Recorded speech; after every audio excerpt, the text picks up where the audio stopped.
Subhanakala ilma lana illa ma 'allamtana innaka alimul hakim. Rabbi shrah li sadri wa yassir li amri wahlul 'uqdatam min lisani yafqahu qawli. Ya, Rabbi zidni ilman naim warzuqni fahma wasila. Baik, alhamdulillah amin. Terima kasih atas kehadiran teman-teman semua ya. Kayak apa dengan webinar saya kali ini. Sebenarnya ini adalah sebuah preambul, sebuah pemanasan untuk sebuah masuk kepada program saya yaitu sebelum berikutnya nanti insya Allah Overcoming Sundoku Challenge. Dan juga juga sekaligus perkenalan juga apa beberapa program yang saya hendak tawarkan ya. Apa yang tapi sebenarnya saya ingin berangkat dulu sebenarnya ketika ini uh, titik masalah yang saya mau angkat adalah mau dibawa kemana atau bukan buku kita, karena memang saya melihat bahwa para pecinta ilmu, para yang suka baca buku dan ikut kajian kemana-mana itu senang baca buku, dan saking senangnya mereka banyak menghabiskan uh, banyak harta terus banyak waktu untuk membacanya sampai akhirnya banyak koleksi-koleksi yang ada. Banyak kawan-kawan saya juga yang akhirnya sebenarnya memiliki permasalahan yang serupa gitu. Jadi sebenarnya bukunya tuh saking banyaknya sehingga mereka tuh sebenarnya nggak sempat baca. Uh, tapi emang akhirnya apa sebenarnya yang dimaksud dengan membaca? Apa sebenarnya tujuan daripada manusia itu membaca? Itu sebenarnya beberapa hal yang ingin saya sedikit kupas dari webinar kali ini. Jadi saya mohon kesabarannya teman-teman bisa ikuti proses alur webinar ini. Jadi insya Allah nanti teman akan dapatkan, semoga bisa mendapatkan manfaat yang bagi teman-teman semua dan bisa macet teman-teman semua untuk semakin semangat membaca. Baik, saya perkenalkan dulu, mungkin bagi teman-teman yang belum tahu, sebagai nama saya Kunala Anang gitu. Saya kerja di salah satu di freelance analis juga sekaligus juga sebagai pegiat literasi di buku kata ya. Gitu. Terus kegiatan sehari-hari saya ke kedai di rumah, atur data, analisa, presentasi dan segala macam. Jadi ini hanya proyek sampingan saya gitu untuk terkait dengan proyek literasi. Saya memulai sebenarnya pencobaan kegiatan literasi ini sebenarnya dari sejak 2019 gitu. Jadi awalnya saya memulai untuk mereview buku. Gitu. Buku pertama yang saya coba review dan saya posting di sosmed itu sebenarnya bukunya Dr. Syam gitu, atau tentang heterodoksi Syiah gitu. Itu bukunya baru launching saat itu 2019 dan saya membacanya dan saya ringkas dan saya berikan rangkuman catatan apa yang masih situ. Lalu kemudian sejak itu kawan saya ada yang komen dan bertanya pada saya, bagaimana dengan bukunya itu, bukunya Dr. Hamid Fahmi Syarkashi gitu, itu tentang kausalitas gitu. Terus saya juga punya gitu. Oke, saya baca dengan serius dengan harapan memang teman saya juga bisa melakukan manfaatnya. Lalu kemudian saya tiap hari membaca itu, dan setiap pembacaan saya itu saya coba share gitu progresnya gitu. Jadi kurang lebih saya waktu itu ada 7 postingan soal karya Prof. Hamid itu. Jadi itu cobaan pembaca saya itu dari awal ya. Dari awal. Terus yang alhamdulillah dapat feedback yang baik, dan saya melihat bahwa review buku itu menarik karena kita sebenarnya dilatih untuk membaca sekaligus mengambil pemahaman dari penulis yang bisa kita sampaikan pada orang lain. Jadi kita sebenarnya seakan-akan seperti menjadi penyambung lidahnya penulis itu gitu, karena buku itu sebenarnya the book doesn't speak for itself gitu. Jadi harus ada yang membacakannya. Dan saya kira jadi review book itu menarik. Walaupun memang saya melihat ya bahwa di dalam dunia literasi digital ya, banyak para bookstagram itu juga nge-share buku itu sebenarnya banyak banyak namanya, banyak sekali akun bookstagram, dan itu sekarang sudah menjadi sebuah title ya sebenarnya, bookstagram itu bookstagram. Memang mereka nge-share buku-buku hasil bacanya, terus tekniknya seperti apa.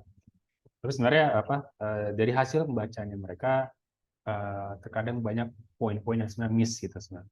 Saya melihat bahwa apa yang diungkapkan para bookstagrammer atau reviewer buku itu kurang engage, belum terlibat diskusi dengan penulisnya. Mereka hanya biasa menangkap sepenangkapan mereka dalam bidang ilmu saja, lalu mereka mengungkapkan apa yang menarik dari situ.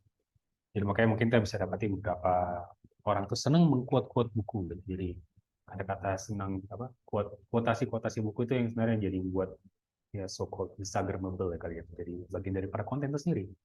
Gitu. Tapi padahal kan penulis buku itu tidak aslinya tidak menulis cuma untuk sekedar quote seperti itu.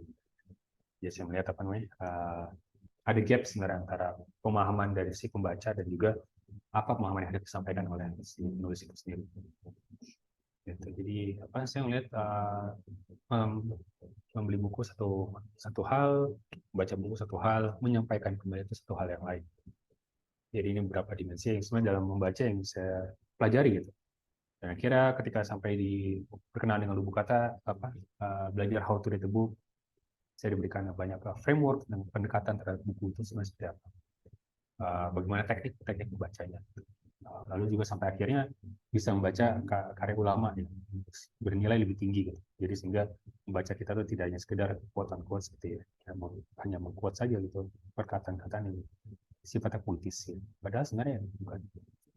Jadi sebenarnya kayak gitu. Jadi saya mengambil tema masalah tumpukan buku ini kemana karena uh, saya kira banyak orang-orang juga merasakan betapa banyak tumpukan buku yang di belakangnya gitu dan mereka tidak punya waktu untuk membaca gitu. Karena itu sebenarnya itu saya kepikiran untuk membuat program yang saya inisiasi buat lalu. Uh, tapi sebenarnya secara general apa yang saya ingin saya sampaikan di dalam webinar kali ini adalah memang kayak masalah-masalah isu membaca dan juga isu membaca dan juga tentang keilmuan itu ilmu seperti apa. Jadi memang ini memang sebenarnya preambul, memang saya simatkan memang. Makanya saya tulis subjudulnya adalah seni pengantar untuk sebuah buku.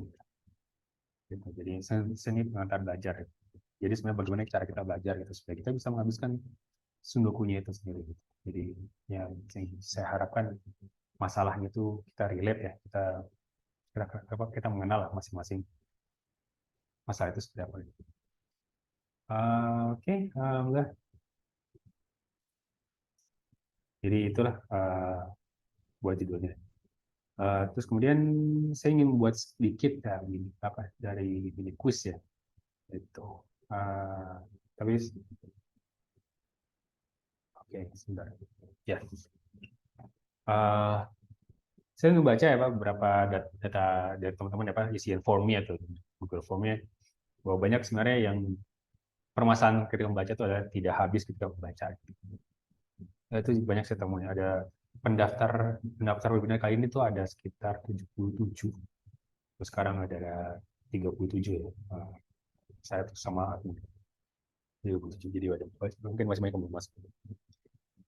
Jadi apa namanya? Ya banyak apa? Jadi tervalidasi kurang lebih ya.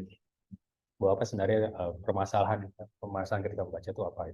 Itu membacanya tuh belum habis, terus kemudian ada merasa bersalah karena membaca bukunya itu tidak selesai. Kemudian apa namanya? Karena ada yang merasa sayang bukunya itu tidak dibuka, terus kemudian akhirnya ditaruh aja begitu aja.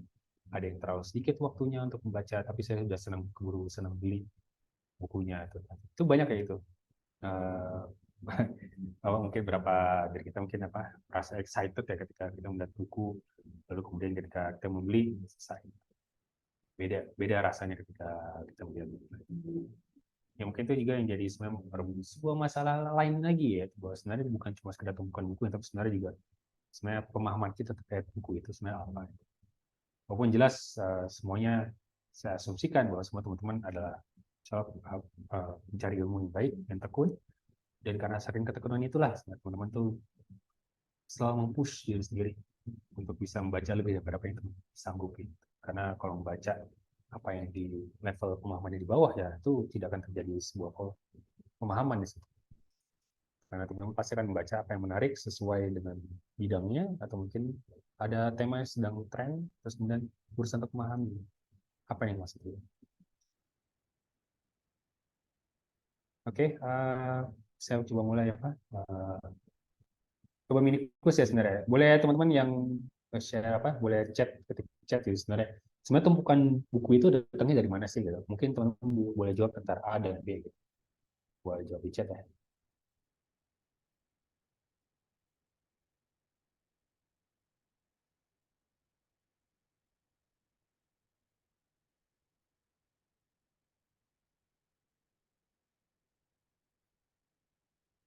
Oke, A.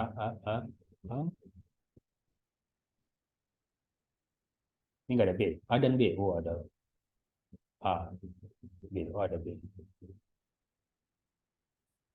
A dan B. Oke, mayoritas A ya. Iya, banyak pinjaman PDF. Sama saya juga. Saya ada satu tumpukan, satu folder khusus di D. Itu memang isinya, saya judulnya namanya library ebook. Jadi saya kurasi itu berdasarkan dari jenis penulisnya dan juga uh, bidang keilmuan apa aja gitu. Itu banyak sekali. Jadi apa namanya? Jadi seperti nyampah digital ya. Itu semua A, A dan B. Ya, berarti alhamdulillah sebenarnya dengan melihat teman-teman apa menjawab A, sebenarnya apa kekhawatiran akan turunnya tren pembaca buku untuk beli buku yang fisik itu sebenarnya terjawab itu nggak valid ini. Sebenarnya justru sebenarnya kita sangat banyak yang apa beli buku kan. Kita banyak beli buku fisik ketimbang PDF gitu. Jadi sebenarnya mungkin ya mungkin daripada disebut maka itu oh ya ada apa sekedar trivia info aja bahwa Gunung Agung Kuitang itu akan tutup ya itu sampai tanggal 31 besok tuh ada diskon kayak gitu mungkin teman-teman mau nambah lagi tumpukan bukunya itu bisa banget di situ.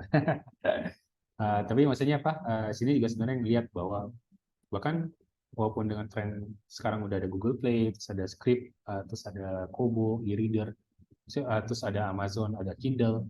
Maksudnya beberapa platform untuk memberikan kemudahan kita untuk baca e-book itu sebenarnya tetap tidak mengalahkan apa minat kita untuk membaca buku secara fisik.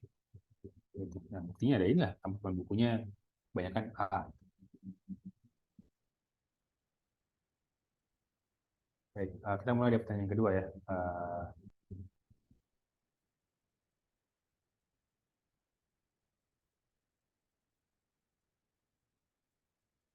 Oke, saya mau tanya kira-kira berapa alokasi waktu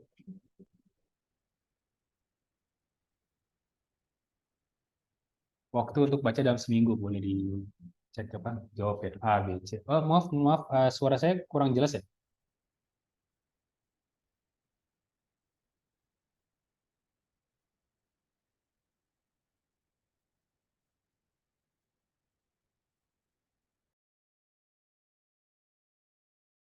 Oh ini suara saya jelas.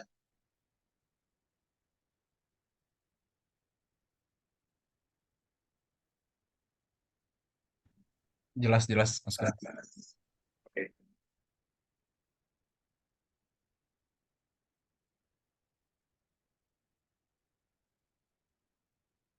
Oke, boleh minta apa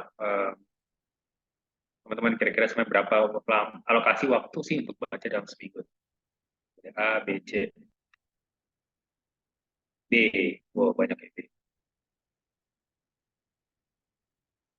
C, oh ada yang C juga. Wow, alhamdulillah.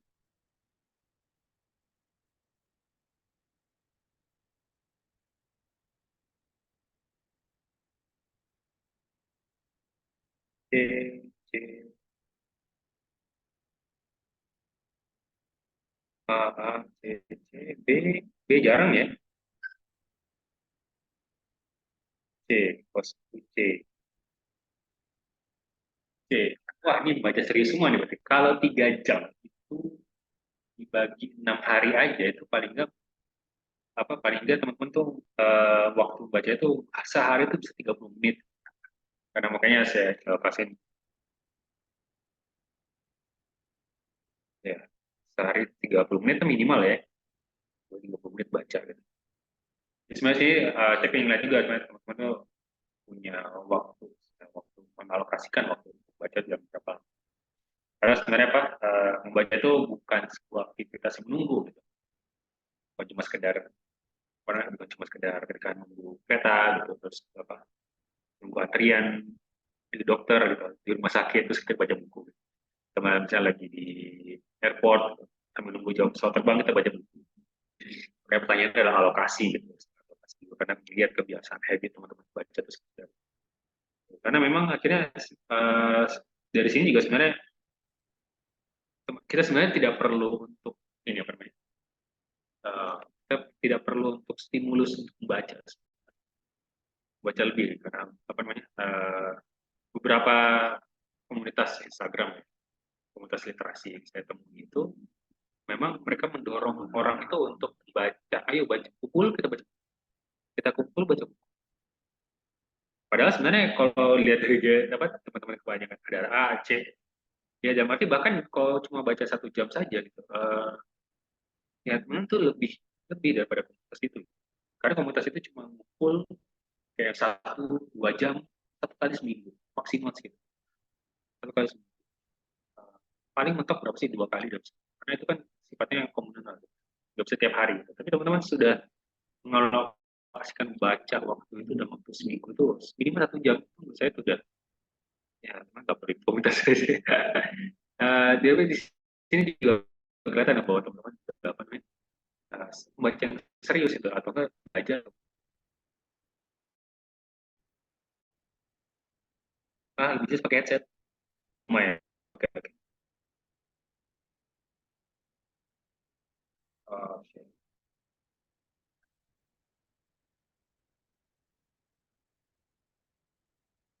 Tes, apakah selesai jelas sekarang?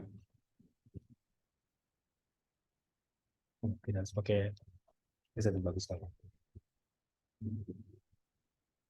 Oke ya, mohon maaf ya ada kendala teknis yang semoga tidak mengganggu konsentrasi untuk ikut kuliah.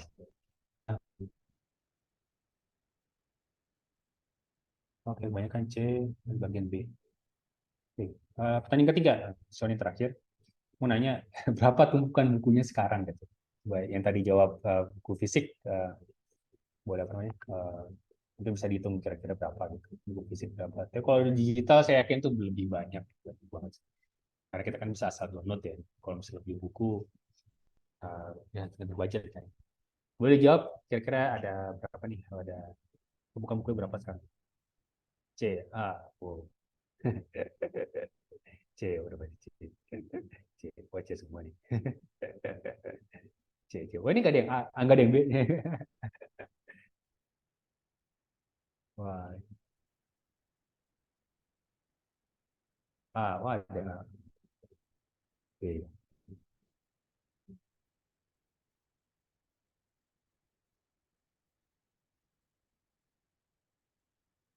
C. Wah, dominan C ya.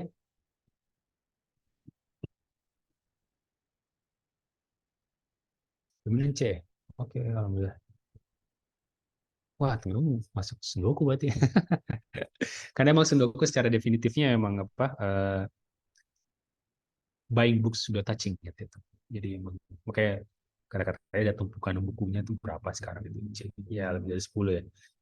Ya tapi sebenarnya ya nggak usah merasa kecil hati sih karena saya juga sama gitu.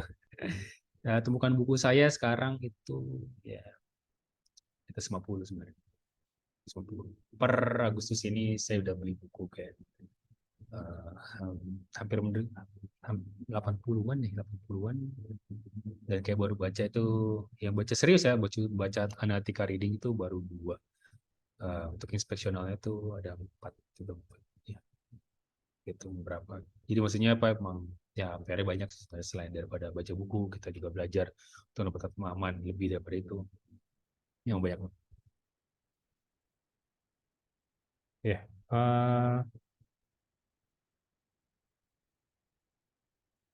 Iya betul. Ya saya juga diajarin gitu. Prof Hamid juga pernah bilang ya apa nasihat serupa aja. Kalau kamu melihat ada buku bagus itu kamu beli membaca nanti. Ya emang gitu. Ada banyak sekali yang terjadi kejadian gitu. Kita kadang melihat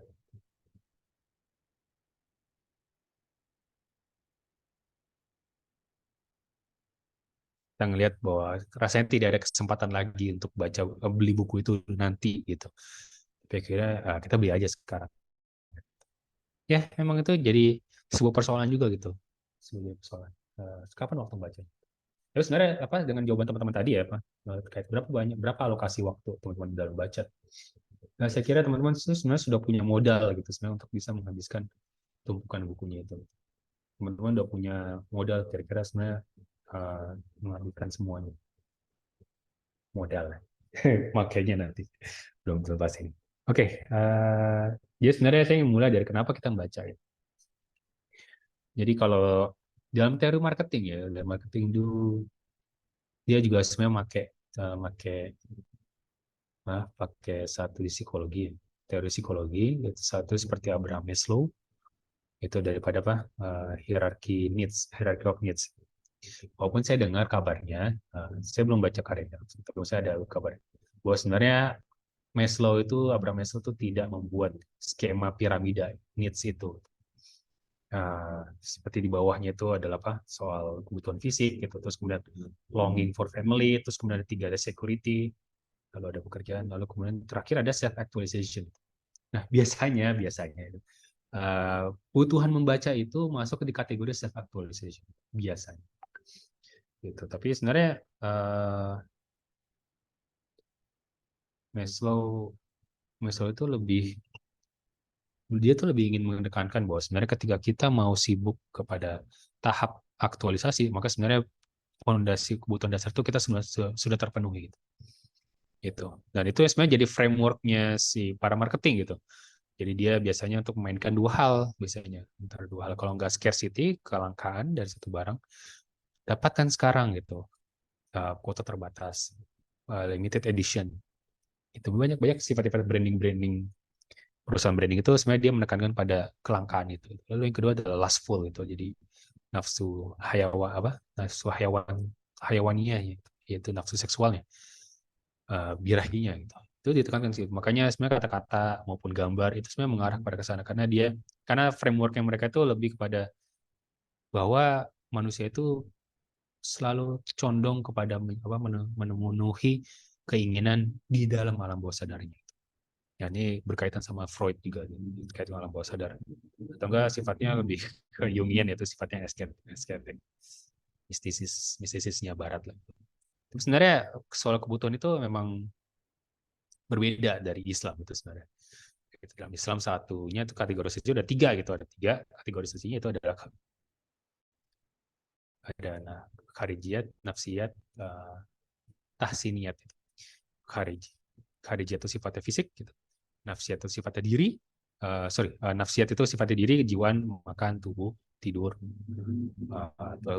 Kharijiyat itu sifatnya luaran, seperti rumah, pekerjaan, semua. Tahsiniyat itu ada sifatnya kenikmatan yang sifatnya tahsin itu sifatnya lebih pelengkap gitu. Dia penyempurna. Memang namanya penyempurna tahsin, kata-kata Hasan. Dia penyempurna. Ya sebenarnya framework ini tuh sebenarnya tidak dipakai di marketing, dan akhirnya itu sebenarnya juga jadi ketika kita mentakkan gitu, sebenarnya kebutuhan membaca itu sebenarnya ada di mana gitu. Tapi kalau misalnya harus dipakai Maslow, maka sebenarnya dia letakkan pada membaca itu ada pada di actualization gitu, karena sebenarnya membaca itu kan sifatnya intelektual ya gitu. Kita sebenarnya engage dengan ideas gitu. Ideas itu kan sifatnya intelligible form, suatu surah makulat gitu. Atau juga lagi bahasa lainnya itu emang itu pemahaman teoritis lah gitu. Walaupun secara kasarnya Adler itu membagi buku secara dua hal. Ada dua, yaitu imaginative literature atau fiksi, dan juga expository, yaitu buku non fiksi lah gitu. Jadi buku yang sifatnya gagasan. Nah, sebenarnya kebutuhan ini membaca itu ada di mana? Menurut saya itu sebenarnya kebutuhan baca itu ada di jiwa itu sendiri gitu. Jadi sebenarnya sifat nafsiyat gitu. Bahwa sebenarnya kebutuhan manusia itu untuk tahu gitu. Kebutuhan manusia untuk tahu. Jadi sehingga sebenarnya makanya pendidikan itu sebenarnya tidak ada larangan gitu. Makanya dalam tradisi Islam itu sebenarnya siapa saja boleh belajar asalkan dia sanggup gitu. Makanya itu sebenarnya kenapa para orientalis itu dibolehkan belajar gitu. Snokhurbro-nya belajar di Aceh gitu, terus banyak orientalis di luar sana belajar di Al-Azhar Mesir gitu, dan boleh gitu, walaupun memang tidak banyak ya, tapi maksudnya saya ingin menekankan bahwa sebenarnya membaca itu suatu kebutuhan yang sebenarnya esensial, dan sebenarnya kita sebagai tradisi dalam Islam itu tidak bisa melarang orang untuk belajar apa. Jadi sebenarnya kebutuhan baca ya itu kebutuhan dalam diri gitu. Jadi karena sebenarnya kita ingin tahu sesuatu dan kita ingin sampai padanya.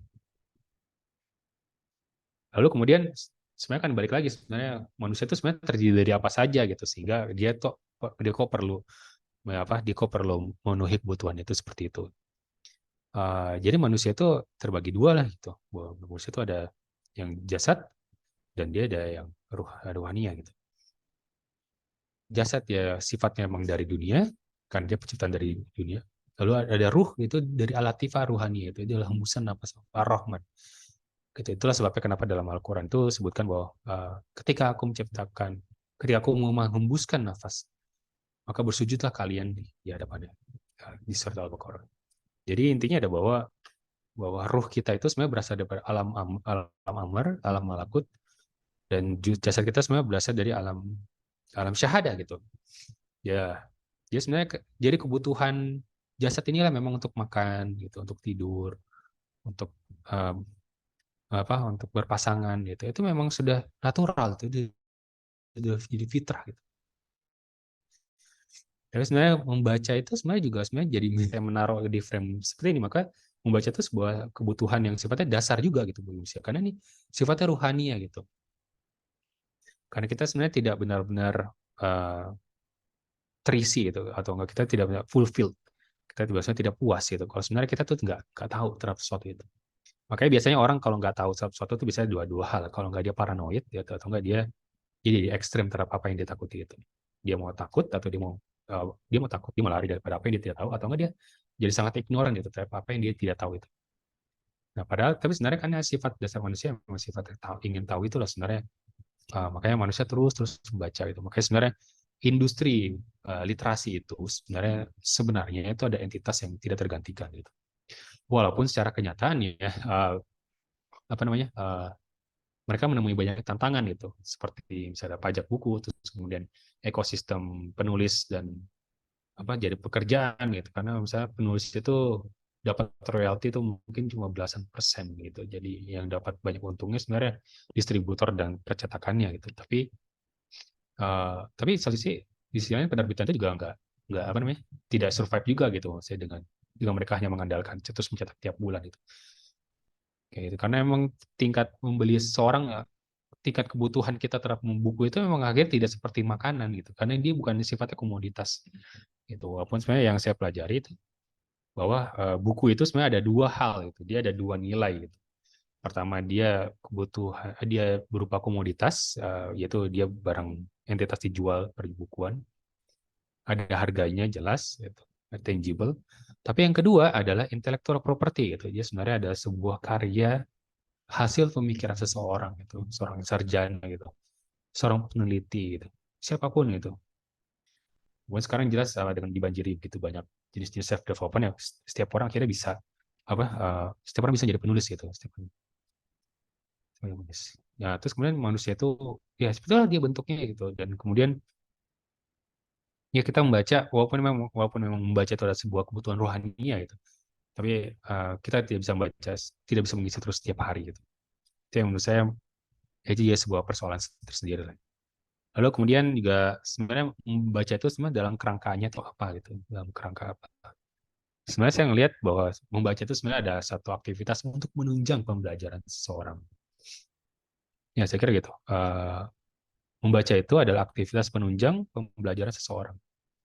Karena biasanya kalau orang membaca itu kan, kalau kita biasa baca itu di sekolah ya. Kita belajar mengeja, terus kita suruh baca buku teks, buku pelajaran, terus kemudian kita suruh baca fabel, kita baca hikayat-hikayat itu mungkin dalam bahasa Indonesia. Lalu kita membaca buku yang lain sebagai buku pelengkap terkait buku teks itu sendiri gitu. Ya itu sebenarnya terjadi dalam lingkup pendidikan gitu. Jadi baca buku itu dalam lingkup pendidikan itu. Bukan di lingkup yang lain gitu. Jadi makanya sebenarnya penerbitan itu kaitannya dengan institusi pendidikan itu. Makanya sebenarnya hampir tiap kampus itu memiliki bidang penerbitan. Ada unit penerbitan. Karena memang mereka sendiri harus mensuplai, mereka harus jadi supplier bagi kebutuhan pembaca gitu. Pembacanya ya murid-murid itu gitu. Nah, tapi bagaimana dengan kita yang sudah tidak sekolah mungkin, atau enggak kita sudah lulus gitu, atau enggak kita memang sudah tenggelam di dalam pekerjaan kita itu. Tapi kenapa kita tidak tidak ingin membaca lagi. Oh enggak juga gitu. Akhirnya membaca juga sebagai penunjang bagi kita untuk bisa untuk bisa sukses gitu, untuk bisa mengakuisisi skill-skill yang ada gitu. Banyak sebenarnya ketika motivator-motivator tuh atau orang-orang sukses itu sebenarnya selalu bilang bahwa apa yang saya lakukan untuk bisa menghasilkan ide ini itu dari membaca gitu. Ada banyak sekali saya lihat banyak biografi-biografi kebiasaannya satu yang sama biasanya banyak membaca. Baca bukunya apa yang kualitasnya berbeda-beda. Gitu. Jadi sebenarnya pendidikan itu apa? Ya pendidikan adalah sebuah proses penanaman konten gitu, konten kepada diri manusia itu. Prof. Nakib Palatas yang mendefinisikan pendidikan itu adalah proses penanaman adab gitu dalam diri seseorang. Karena dikatakan penanaman karena dia bekerja secara perlahan.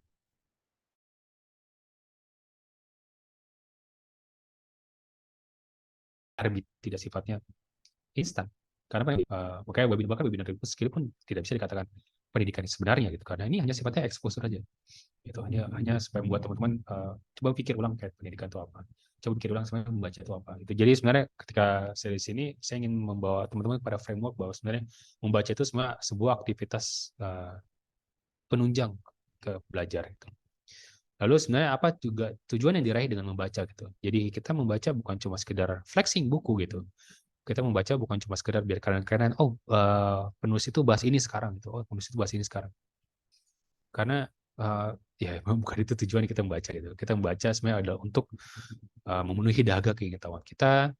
Kita membaca buku untuk melatih pemikiran secara daya fakulti kita untuk berpikir secara teoritis gitu. Saya tidak tahu apakah teman-teman ini berada di bidang profesi seperti apa ya. Tapi maksudnya bahkan dalam hal yang sangat praktikal sekalipun, teman-teman harus membaca. Karena dalam hal sifatnya teknis, maka teman-teman sebenarnya harus punya sebuah framework untuk bisa mengoperasionalisasikan sebuah skill yang teman pelajari. Gitu. Teman-teman tetap harus baca gitu. Baca. Dulu saya sempat belajar web development gitu. Ya, tapi mungkin bacanya bukan buku, karena memang sebenarnya banyak artikel-artikel di luar sana gitu, dari Medium, dari Reddit gitu, dari Stack Overflow gitu. Mana mereka banyak memberikan artikel-artikelnya. Itu kan sebenarnya bagian dari orang baca gitu. Jadi itu sebenarnya bacanya hidup dalam ekosistemnya web development gitu. Tetap harus membaca gitu. Karena kita diberikan framework, kita diberikan teknis gitu. Bahkan walaupun kita bisa kopas jawaban orang gitu. Karena ada satu jokes-nya tentang web development yang bahwa sebenarnya web development tuh jagonya tuh sebenarnya cuma dua hal gitu. Dia nyontek dan juga jago nyari query di Stack Overflow. Jadi maksudnya karena setiap orang tuh menghadapi masalah yang sama gitu. Atau enggak setiap orang memiliki perkembangan teknologi yang maju bentuk program siapa. Tapi bahkan walaupun teman-teman kopas sekalipun, kalau teman-teman nggak ngerti frameworknya, itu ditaruh di program teman-teman tuh gagal juga gitu, bisa gagal gitu. Saat mungkin itulah makanya pentingnya kita sebenarnya melatih pemikiran kita secara teoritis dengan cara membaca itu dan kita testing gitu. Jadi saya ingin menekankan bahwa terlepas profesi teman-teman itu seperti apa ya, apakah dalam akademisi atau dalam teoritis sekalipun atau enggak sifatnya operasional seperti saya sebutkan tadi seperti web development itu, membaca itu satu kerjaan yang wajib gitu, nggak ada gantian yang lain, nggak ada gantian yang lain. Karena itu sebenarnya dalam proses pembelajaran saya membagi dalam 4 hal itu. Saya membagi dalam 4 hal. Pertama adalah syuhbah gitu. Benar-benar proses pembelajaran kita untuk mencapai pendidikan itu kita bersyuhbah. Syuhbah ini adalah sebenarnya kita berkhidmat pada guru. Nah, kata khidmat ini sebenarnya lebih kepada kita mendedikasikan waktu dan tenaga untuk melayani guru. Itu. Kenapa bersyuhbah itu saya taruh di posisi pertama? Karena memang ketika kita mendekat dengan guru dan kita membantu mereka, maka sebenarnya mereka banyak memberikan ilmu yang rahasia gitu, yang sebenarnya tidak disebutkan di mana-mana. Karena bisa saja dia di omongannya itu terlepas begitu saja, yang mana itu sebenarnya omongan berharga gitu, tapi beliau mengucapkan tanpa sadar. Dan banyak rahasia-rahasia seperti itu. Jadi kata syubah ini memang akhirnya sebuah pembelajaran yang tidak tergantikan, ya memang kita bisa mendekat dan juga menyerap langsung adabnya guru itu apa gitu. Dia sebenarnya tidak melulu soal materi, gitu, tapi juga soal perilakunya itu kita bisa langsung serap langsung dengan bersyukur. Dan ini menurut saya tingkatannya tinggi ya gitu. Lalu dari bersyukur karena apa? Karena bersyukur itu sifatnya memang sangat personal gitu. Jadi sehingga teman-teman sangat diharapkan ada mungkin ekspektasi yang mungkin tidak ditekankan kepada murid-murid lain gitu kan ketika kita bersyubah pada satu guru itu. Itu ada seperti itu juga. Dengan gurunya lah seperti apa maunya ngasihnya. Dan memang ketika pendidikan yang diberikan oleh guru ketika dia bersyubah itu lebih sangat personal, in touch, dan dia udah sangat dikurasikan pendidikan itu terhadap kebutuhan si muridnya itu. Gitu. Jadi memang pendidikan itu emang sangat personal. Makanya sebenarnya dalam tradisi Islam tuh guru-guru kita tuh sebenarnya institusi pendidikan itu dulu adalah guru gitu. Gitu. Makanya ada madrasahnya Al-Ghazali gitu. Ada Al-Ghazali, madrasah Syekh Abdul Qadir Jailani gitu. Madrasah Syaziliyah gitu. Jadi nama gurunya itulah sebenarnya jadi nama institusi dan cara pengajaran mereka itu akhirnya dijadikan standar gitu untuk belajar gitu. Gitu. Karena memang fokusnya ke guru. Jadi ketika tanya kamu belajar ini bukan kampusnya gitu. Gitu kan terlepas daripada di kampus belajar apa tapi kan tidak serta-merta kita menyerap semuanya gitu. Karena memang ketika kita bersyubah dan mendekat secara personal tuh lebih personal touch gitu. Baik kitanya belajar ke gurunya maupun gurunya memberikan materi kepada muridnya gitu. Saya pernah dengar guru saya tuh Ustaz Adiansyah, beliau bilang satu masa beliau belajar gitu dan gurunya gitu. Datang nggak suruh belajar, nggak langsung belajar gitu. Jadi diem aja gitu. Terus katanya coba pijiti saya gitu. Oke, setelah pijitin lama-lama keluar petuahnya daripada gurunya itu. Yang mana itu nggak sebut di mana-mana di sini. Dia maksudnya bahkan dengan hal-hal sifatnya hal yang so-called mundane activity sifatnya aktivitas sederhana gitu, ya ilmu tuh keluar karena memang orangnya berilmu gitu. Jadi kalau ilmu sudah melekat di satu orang itu maka sebenarnya apapun yang ada dia kerjakan itu sebenarnya sifatnya ya ada hikmahnya situ. Gitu. Jadi emang ya beruntunglah kita kalau kita dekat dengan orang berilmu tuh gitu. Karena apapun sebenarnya bisa jadi sebuah hikmah gitu. Lalu yang kedua ada kelas umum. Kelas umum ya seperti inilah gitu. Coba webinar terus ada kelas. Teman-teman belajar di kampus, belajar di satu institusi profesional untuk mendapatkan pembelajaran secara skill maupun secara teoritis. Kelas 2 ini kelas umum karena walaupun dikatakan kita bisa belajar hanya bersyubah saja dengan guru, tapi sebenarnya kita juga perlu tahu sebenarnya apa sebenarnya diskursus yang terjadi dalam satu keilmuan itu kita perlu mengetahui hal itu. Nah, makanya kita perlu ikut kuliah, kita perlu ikut kelas short course gitu, kita perlu ikut madrasah lain yang menyediakan waktu pembelajaran itu mungkin beberapa bulan gitu. Karena emang perlu ada sifatnya standarisasi itu. Kita perlu untuk memberikan pemahaman yang merata ke banyak orang itu perlu. Jadi maksudnya kalau tadi emang penekanan di Syubha itu ada pada pendekatan level yang personal, ini pendekatan secara general itu. Kita perlu mengikuti itu juga karena pemahaman yang sama inilah yang akhirnya membuat kita relate kepada orang lain. Kita akhirnya bisa sama-sama memiliki kesepahaman terkait satu hal itu. Itu bayangin aja kalau misalnya setiap dokter itu belajar sendiri-sendiri itu gak dari kampus. Gimana caranya dia menstandarisasi dia melakukan CPR? Gimana caranya dia menstandarisasi cara melakukan prognosis gitu? Gimana caranya setiap dokter itu cara membuat preskripsi obat itu? Dan itu beberapa standarnya. Jadi makanya kita perlu belajar secara umum gitu supaya tahu sebenarnya apa yang sedang terjadi gitu. Bagaimana juga ketika psikolog itu memberikan sebuah penanganan terhadap satu kasus itu kurang lebih sama dan kita bisa pelajari gitu. Jadi tidak selalu soal menurut guru saya ini, menurut guru saya itu gitu. Jadi maksudnya kita akhirnya bisa belajar titik-titik perbedaan dalam ilmu itu apa saja gitu. Karena memang kita belajarnya di kelas umum. Kita belajar yang sifatnya general. Kita bertemu banyak orang. Nah inilah sebenarnya proses belajar yang ada itu.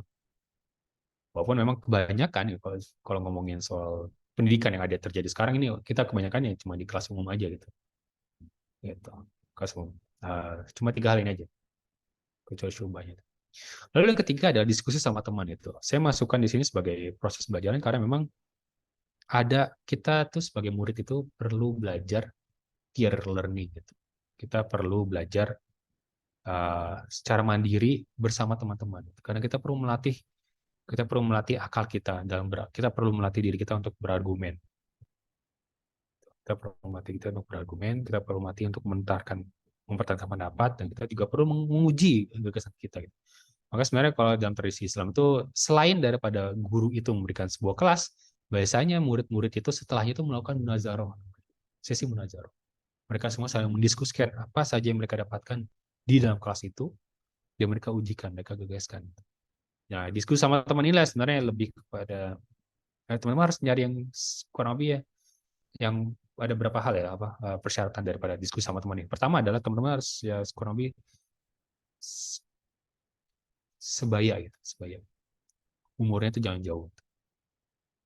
Tuh, karena nanti akan ada perbedaan-perbedaan cara pandang, terus kemudian ada perbedaan masalah yang sebenarnya itu nggak akan relate kalau teman-teman tuh nggak punya teman sebaya. Makanya sesama teman tuh harus sebaya. Yang kedua adalah harus memiliki pemahaman yang kurang lebih sama.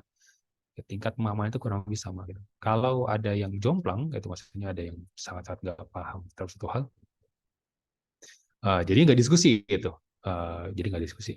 Walaupun memang tidak ditekankan bahwa pemahamannya sama, tetapi memang harus ada tetap harus ada yang lebih pintar gitu, harus ada yang lebih pintar.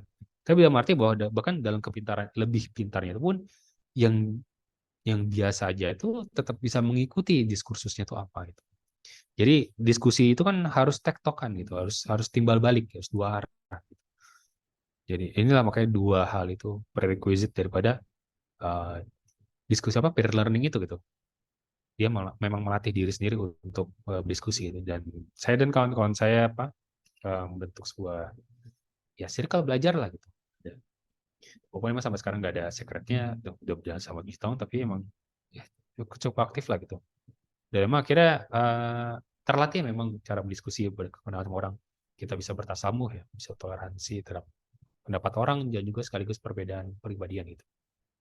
Itu semua terlatih semua dengan peer learning ini, munazarah. Lalu yang keempat ada belajar mandiri gitu. Bahkan walaupun teman-teman sudah belajar ke guru, sudah dikasih ke guru, sudah ikut kelas umum, generalnya, sudah diskusi sama teman-teman, teman-teman tetap wajib namanya belajar mandiri itu sendiri.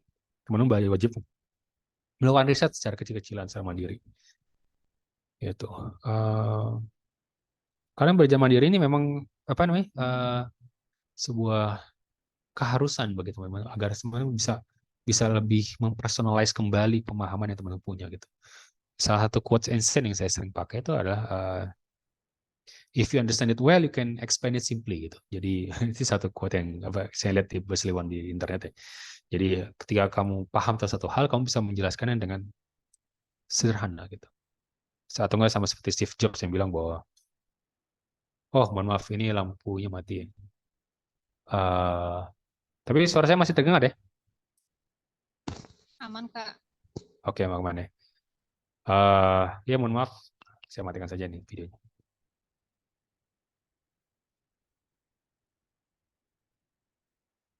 Oke, baru naik lagi. Jadi ya teman-teman tuh belajar mandiri dengan tujuan memang teman-teman melatih diri sendiri gitu. Tadi soal quotes dari Steve Jobs ya, bahwa sophistication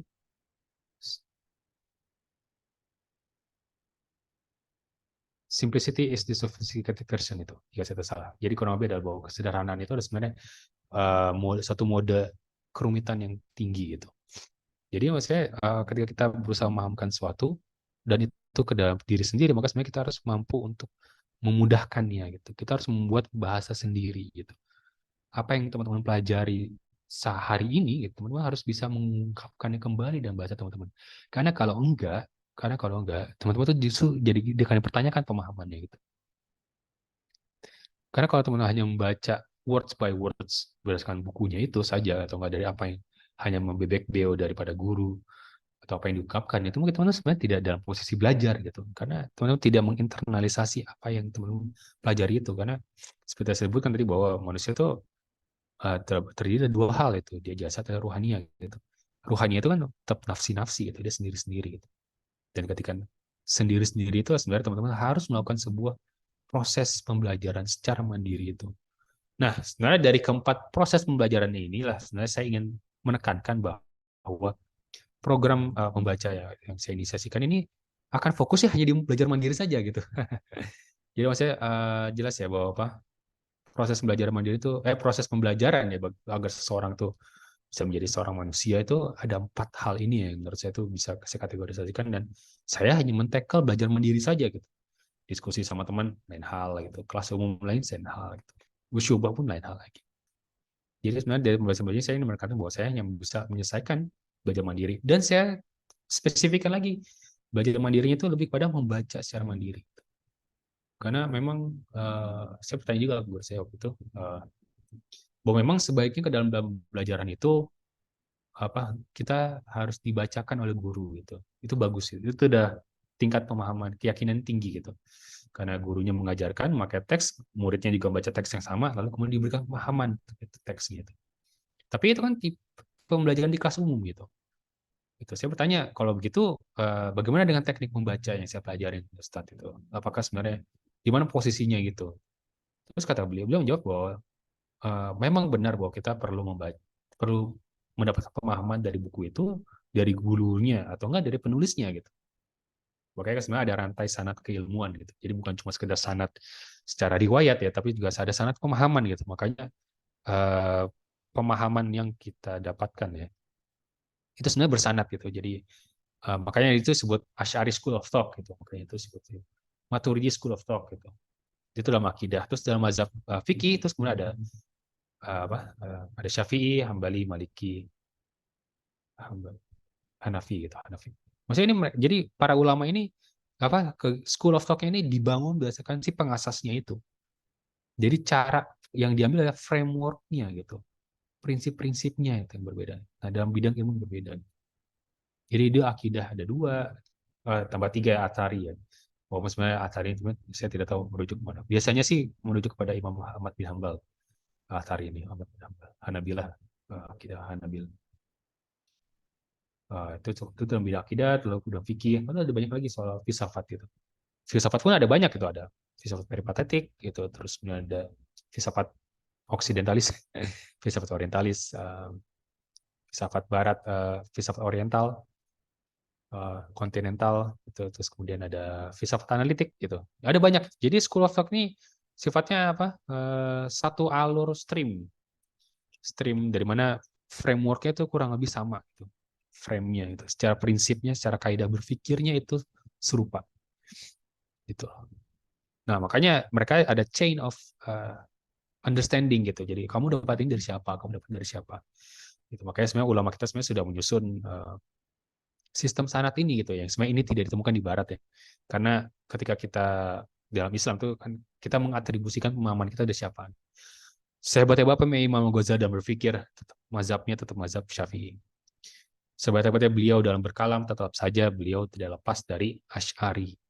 Walaupun beberapa ulama berpendapat bahwa Imam Ghazali itu sebenarnya membuat pemahamannya kadang berbeda dengan Asy'ari gitu. Kayak gitu. Bahkan dalam tradisi tasawuf juga itu berbeda-beda gitu. Secara tarikatnya gitu. Sazili, Naqsabandi, Samaniyat, apa lagi ya? Saya ingat 3 itu aja. Jailani.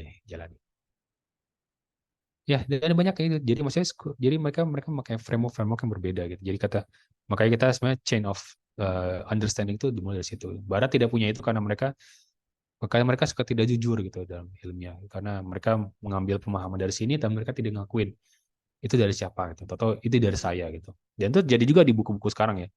Banyak penulis sekarang itu dia ambillah curi ide gitu. Dia mencuri ide lalu mengklaim bahwa itu punya saya gitu. Gitu. Tapi satu kata guru saya bahwa taruhlah Anda memang mencuri ide itu, tapi kalau Anda adalah yang asli, maka Anda sebenarnya tidak akan kebingungan ketika Anda ditanyakan tentang ide itu akan dikembangkan seperti apa. Gitu. Jadi kita ada bunyi multi layer dalam proses belajar ini, dan saya tekankan bahwa sebenarnya saya hanya menekankan pada proses belajar mandirinya itu. Dan saya tekankan lagi bahwa itu ada lagi tentang belajar secara membacanya. Gitu. Karena beda dengan menulis, beda dengan berdialektika gitu. Itu beda lagi, itu lain lagi. Lalu sebenarnya ketika kita menelusuri jejak keilmuan ya, maka sebenarnya kita akan fokus kepada membaca, ya membaca. Maka sebenarnya buku itu sebenarnya bukan potongan yang berdiri sendiri gitu. Tapi dia ada sebenarnya dalam sistem ilmu itu sendiri. Seperti saya bilang bahwa sebenarnya kita memiliki chain of understanding gitu.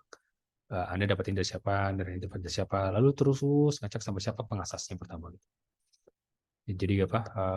Kalau menurut saya apa satu buku self development itu buku self development satu pengasasnya itu yang menetapkan batu pertama dan buku yang terkenal itu adalah Napoleon Hill. How to Think and Become Rich ya, pasti nggak saya salah ingat judulnya. Napoleon Hill itu maksudnya karena gaya penulisannya, gaya tujuan-tujuan orang menulis seperti apa itu sukses, gaya sifatnya jurnalistik, interview orang-orang itu Napoleon Hill banget.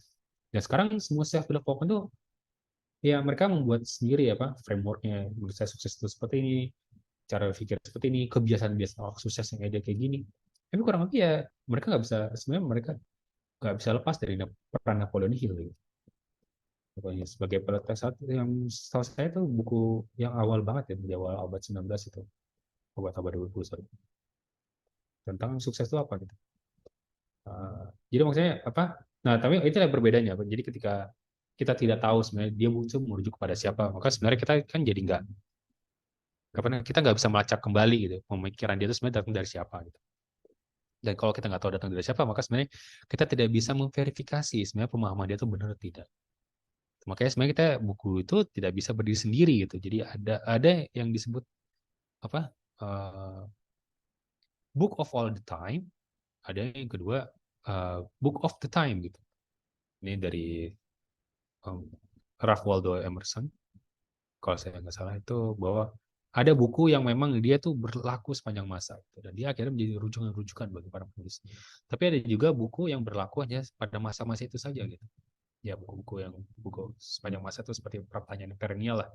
Apa itu manusia, apa itu kebahagiaan, bagaimana hidup, bagaimana kita berhidup.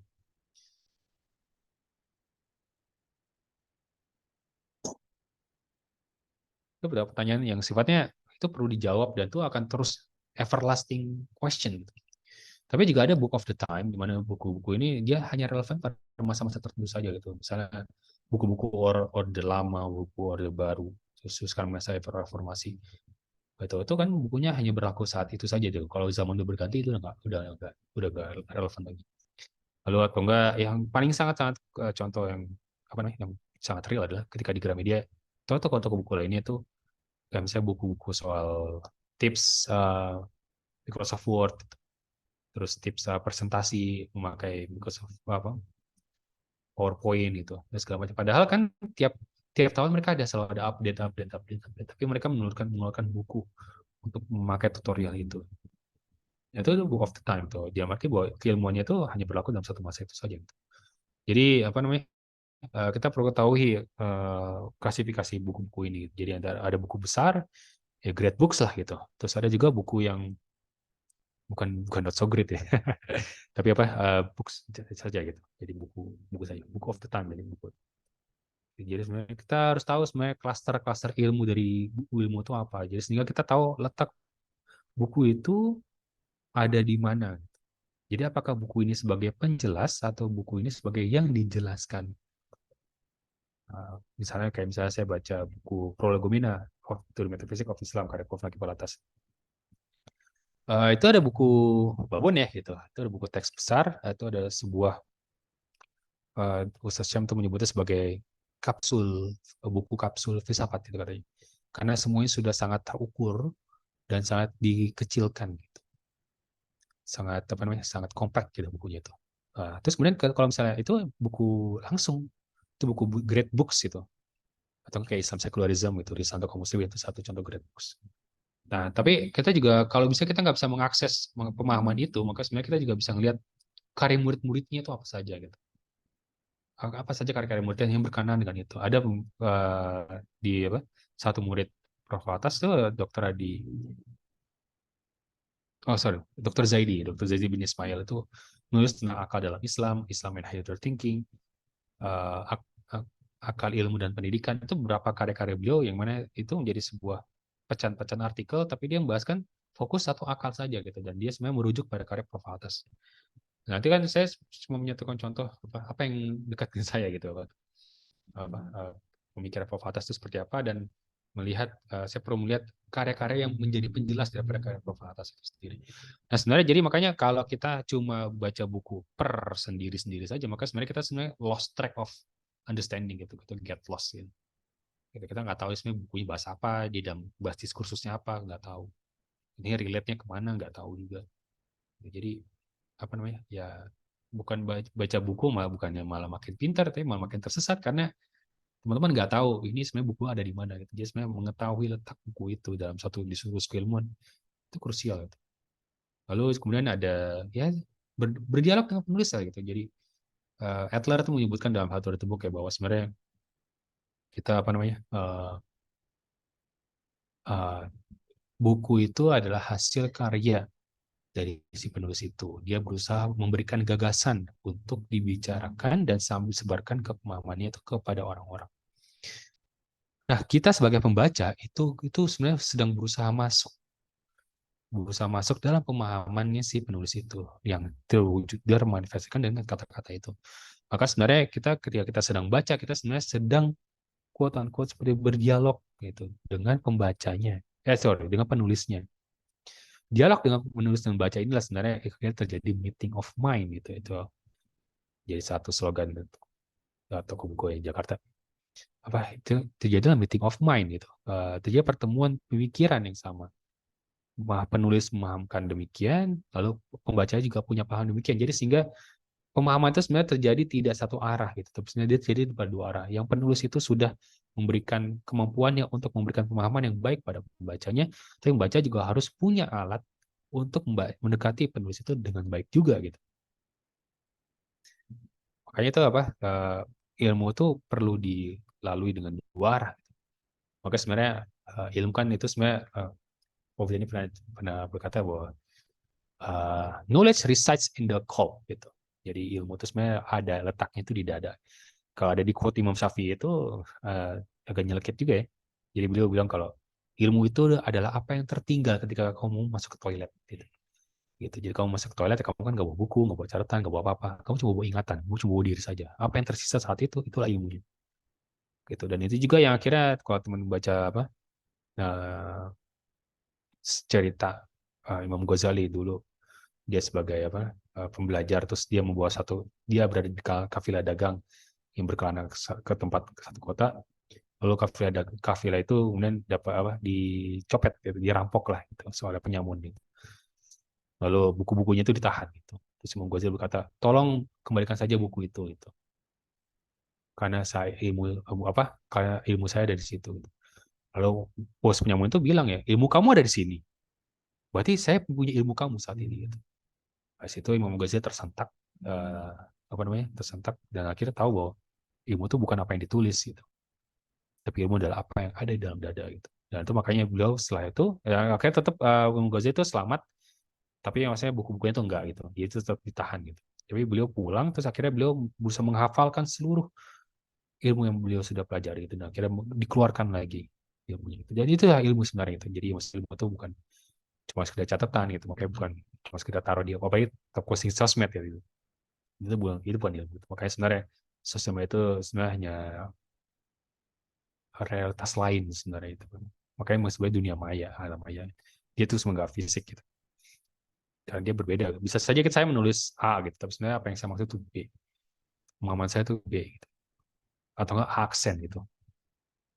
Banyak hal lainnya sebenarnya itu tidak, makanya kita ada barrier itu sendiri gitu. Bahkan ketika saya berbicara lewat Zoom ini sekalipun ada barrier itu sendiri. Ada reduksi, baik dari suara, jarak, waktu. Itu memang lebih baik tatap muka lah gitu. Dapat semuanya gitu. Tapi ya dengan keterbatasan kita bisa menjangkau banyak orang, tetap ada online.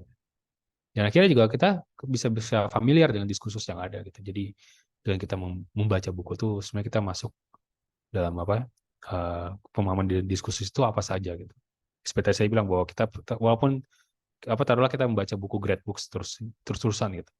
Terus sebenarnya kita tetap perlu membaca buku yang sangat relevan dengan saat ini gitu. Karena kalau kita tidak membaca yang relevan, maka sebenarnya itu kita nggak bisa dialog gitu. Itu nggak bisa dialog. Kalau kita cuma baca great books ya Anda cuma bisa berdialog sama si orang penulisnya itu aja gitu. Terus sebenarnya nggak relevan di sini. Oh itu apa? Kawan saya itu bilang kalau ada yang bertanya pada Said Nursi itu. Said Nursi ada satu ulama kenamaan dari Turki, Badiüzzaman, di keajaiban zaman gelarnya. Ditanya kenapa Anda tidak menulis Ihya? Nah, beliau menjawab menariknya. Ini ada di biografinya Imam Said Nursi. Uh, jika Imam Ghazali hidup saat ini, dia akan menulis Risalah Nur. Kayak gitu. Jadi apa namanya? Imam Ghazali itu menulis Ihya tuh dalam kondisi yang demikian lah, ada sosial konteksnya gitu.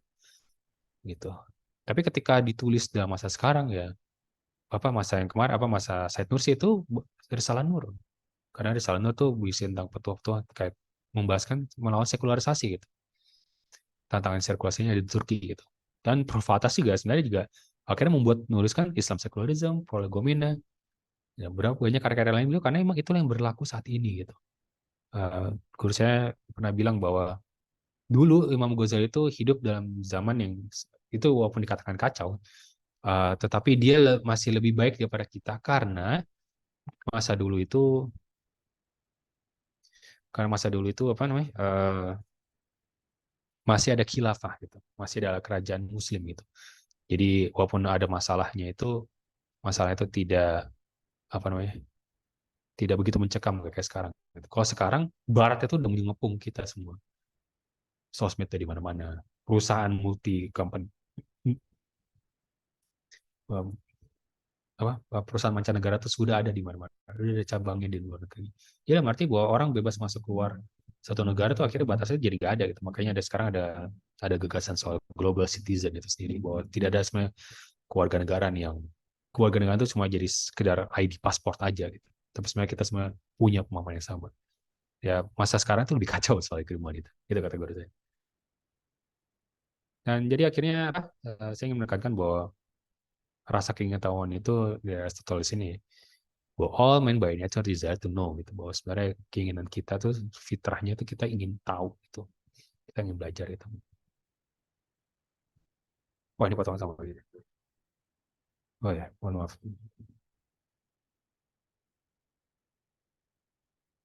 Lalu sebenarnya dalam samudera ilmu yang luas ya, saya ingin mengquote dari kata Imam Syafi'i, bahwa sebenarnya ilmu itu luas, bagaikan lautan. Gitu. Maka ambillah yang terbaik di dalam. Jadi apa teman-teman, saya harapkan teman-teman dengan rasa keingintahuan yang begitu mendalam dan besar, itu teman-teman tidak lupa sebenarnya teman-teman itu terbatas oleh waktu. Kita itu we are constrained by time, constrained by capacity, constrained by chance. Gitu. Kita terbatas oleh waktu, kita terbatas oleh kapasitas diri, dan kita juga terbatas oleh kesempatan. Gitu. Jadi gunakan kesempatan baik-baiknya, waktu sebaik-baiknya gitu. Gitu. Maka itu kita baca kualitas reading lah gitu, quality reading. Fokus pada kualitasnya bukan kuantitas gitu. Jadi sebenarnya bukan soal Anda udah berapa banyak baca buku gitu. Mungkin saya ingin menekankan di awal bahwa ketika kita membuat resolusi buku tahun baru, ya mau baca berapa buku gitu. Bukan soal baca berapa banyaknya, tapi berapa banyak yang Anda bisa dapatkan dalam waktu sesingkat-singkatnya. Karena apa Anda kan tidak dikatakan membaca walaupun Anda membaca cuma scanning aja kan gitu. Makanya permasalahan di speed reading itu ada comprehension sebenarnya. Kita memang melatih mata untuk membaca secara cepat, tapi tidak pemahaman itu kan tidak datang begitu cepat gitu. Karena gitu. Karena rasa ingin tahu manusia itu lah makanya mendorong orang itu terus belajar dan baca buku sebagai satu jalan untuk menciptakan ilmu, untuk memuaskan dahaga keingintahuan. Tapi memang walaupun seperti itu rasa pencarian yang tanpa henti itu bisa jadi hambatan. Gitu. Jadi seakan-akan teman-teman tuh pengen tahu ini, tahu itu, semuanya pengen tahu semua, tapi nggak ada batas. Gitu. Itu juga jadi satu permasalahan juga. Gitu. Jadi apa? Itulah sebabnya dalam tradisi Islam kita memiliki sistem namanya fardu ain dan fardu kifayah. Gitu. Ini kewajiban kita untuk belajar saat ini dan ini kewajiban kita untuk secara komunal itu apa saja. Ya maksudnya emang ya apa? Memang saya nggak bisa tahu semuanya gitu, dan teman-teman nggak bisa tahu semuanya. Tapi dengan kita saling tahu satu sama lain, kita bisa saling membantu secara komunitas manusia gitu. Maka itu apa? Di sini saya ingin mencoba menampilkan overcoming the Sundoku Challenge ya. Jadi program ini adalah program membaca selama 2 minggu. Itu yang insya Allah nanti akan diadakan dari tanggal 9 sampai tanggal 24 September 2023 gitu. Jadi kurang beda 14 hari lagi ya. Sorry. 31. 12 hari lagi ya. Jadi apa ya aja teman-teman. Jadi apa itu overcome Sudoku? Itu ini satu tantangan baca buku bagi teman-teman untuk menghabiskan tumpukan bukunya gitu. Walaupun memang jelas apa ada keterbatasan dalam teknik membacanya, tapi ini sebenarnya sangat bisa dipakai untuk literatur survei atau nggak bisa teman-teman berada di tempat buku dan waktunya mepet gitu. Teman kira-kira mau baca buku apa itu semua sangat mungkin itu dan apalagi apa ketika saya lihat jawaban teman-teman tadi soal berapa tumpukan bukunya ada lebih dari banyak yang mengatakan lebih dari 10 gitu. Jadi ya pas lah gitu.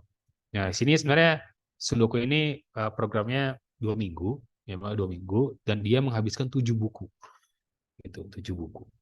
Tapi bukan menghabiskan sebenarnya. Saya harus dikualifikasikan lagi bahwa kita membaca secara sesingkat-singkatnya dengan melakukan pemahaman sebanyak-banyaknya. Itu ada namanya teknik inspectional reading ya, dari how to read a book. Jadi teman-teman akan dituntut untuk membaca satu buku dalam waktu 2 hari. Gitu.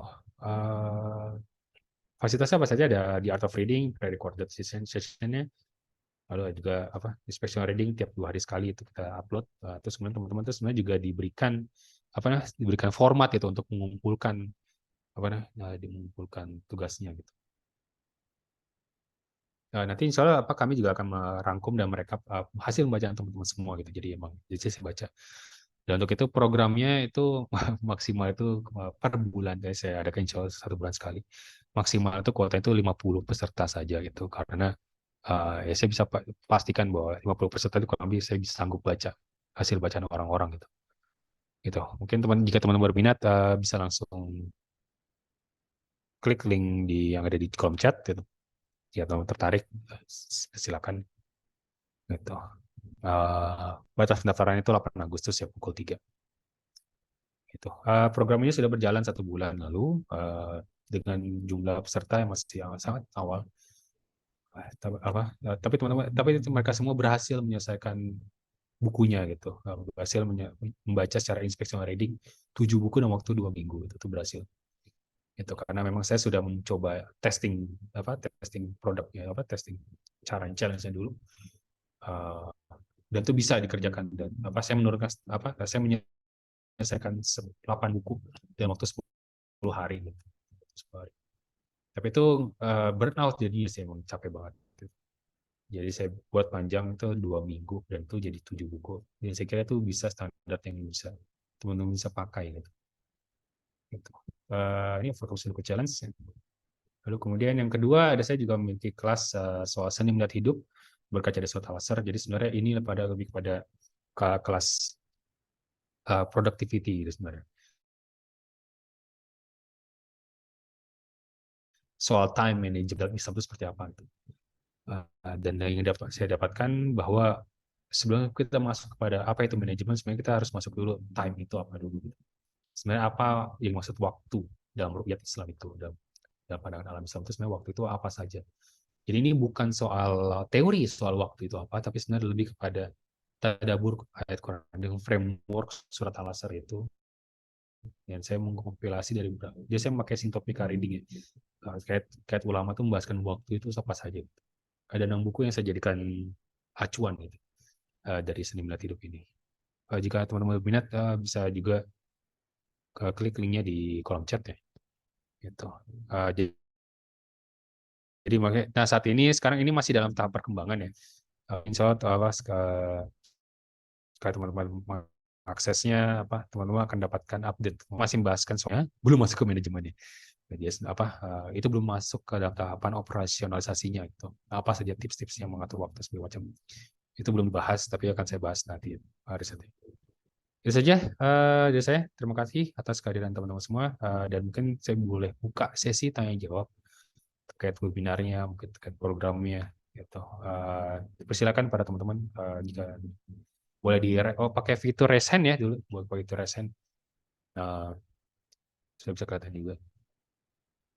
Boleh, silakan jika ada yang ingin bertanya.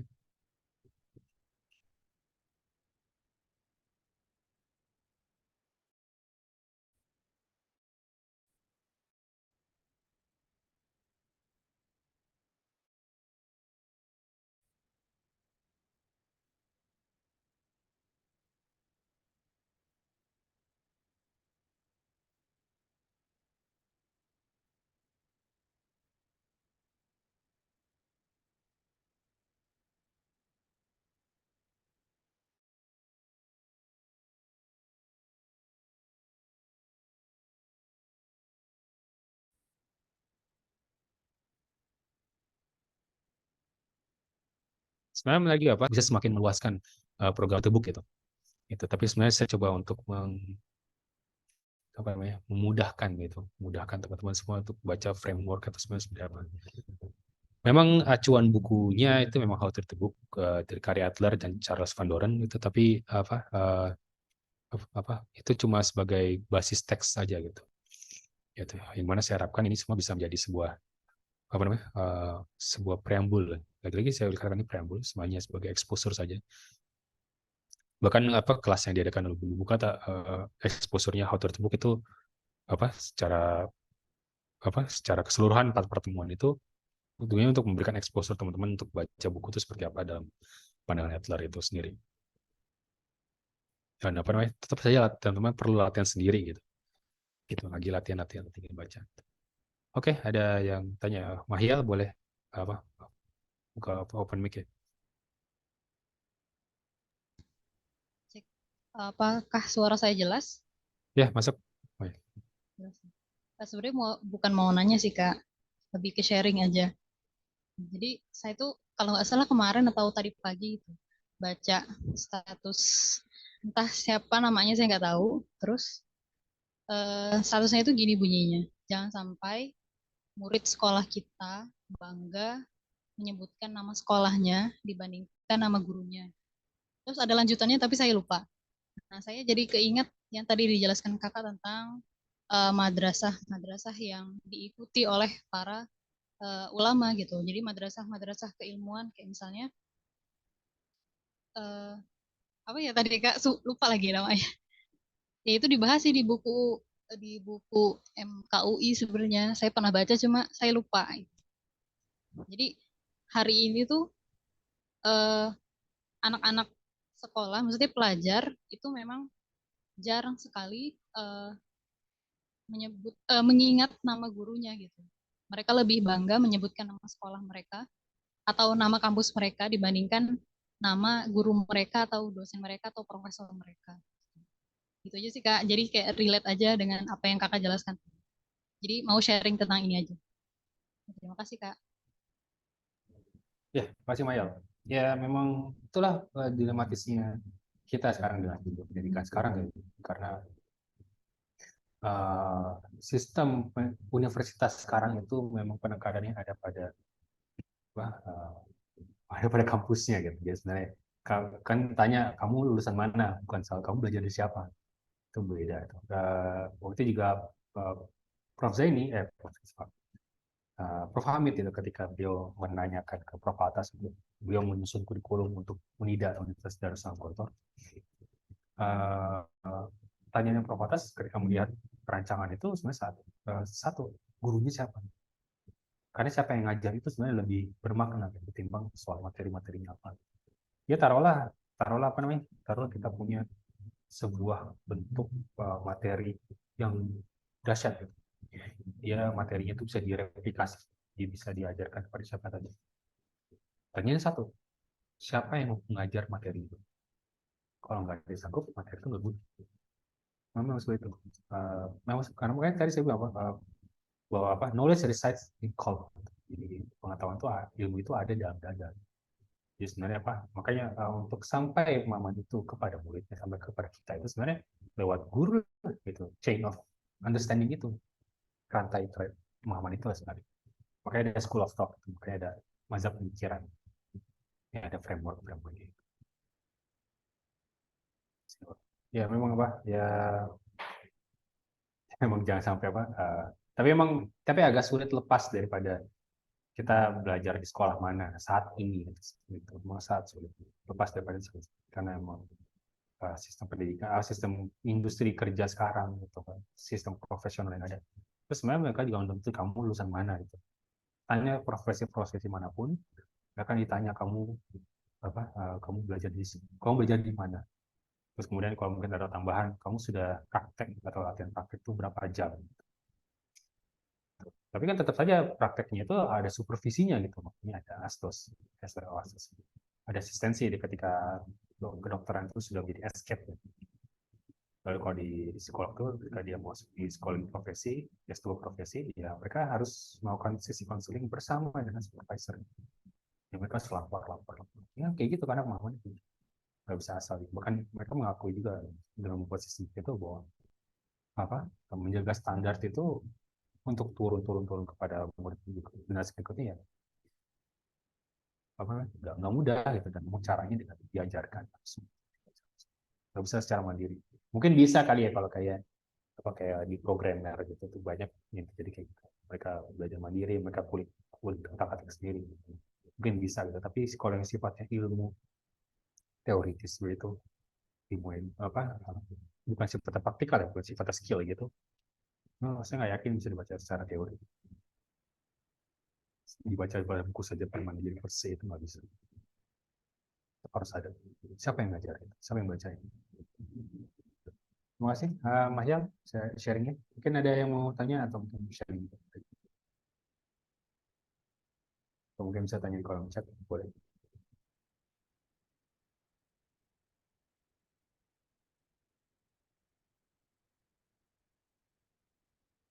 Oh, oke. Rizky Utami, boleh? Silakan. Ya, Assalamualaikum warahmatullahi wabarakatuh. Terima kasih Selamat. untuk kesempatannya, Kak. Mau bertanya ke saya itu, gimana sih ciri kalau kita itu punya kualitas membaca yang baik? Kan saya kan saat ini lagi baca buku. Nah, di bukunya itu di akhir babnya itu nyuruh kita kayak untuk menjawab suatu pertanyaan yang menurut saya itu pertanyaannya dalam banget gitu loh. Jadi kadang saya setelah membaca satu babnya itu kadang saya mencoba mempraktekkan dulu gitu loh. Atau sebaiknya kita itu kalau baca buku kita selesaikan semuanya atau gimana. Terus kadang itu pemahamannya itu loh. Jadi kan harus punya kualitas baca yang bagus gitu kan Kak. Intinya lebih gitu tadi sih. Terima kasih. Ya, terima kasih pertanyaannya. Ya, ini sering juga tanyakan apa soal gimana cara ngecek kemampuan kita baik atau tidak. Makanya sebenarnya teknik membaca itu untuk memastikan bahwa kita sebagai pembelajar mandiri itu bisa mendapatkan akses pemahaman yang baik. Karena biasanya apa kawan baik saya Yogi founder Yogi kata tuh dulu kata bahwa sebenarnya dalam pendidikan itu sebenarnya ada dua akses gitu.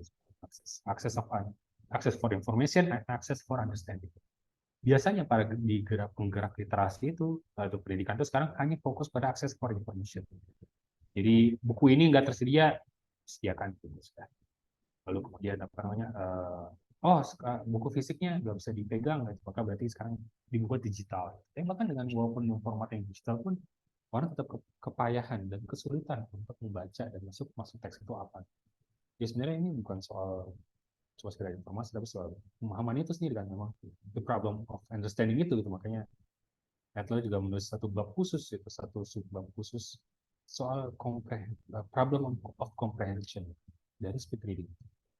Jadi sebenarnya ketika kita membaca kita semua pemahaman seperti apa, menurut hemat saya,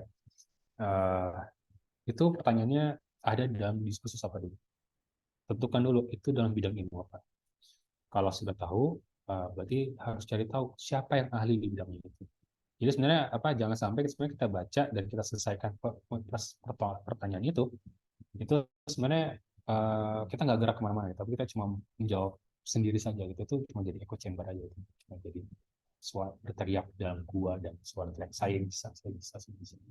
Tapi ketika kita sampaikan kepada orang lain itu kita nggak sama gitu. Makanya sebenarnya kita harus tahu yang ahli itu siapa, kita bisa lihat pemahaman dia atau apa. Itu satu hal. Lalu yang kedua adalah sebenarnya itu membacanya harus secara analytical reading gitu. Skema membaca Adler itu ada analytical reading.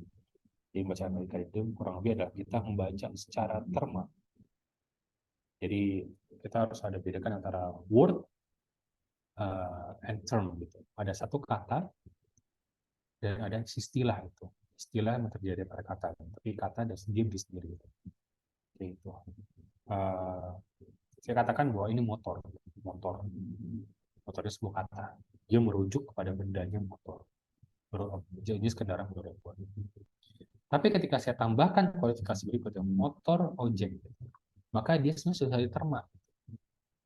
Motor objek itu bukanlah motor sebagaimana yang biasa kita kenal, bukan.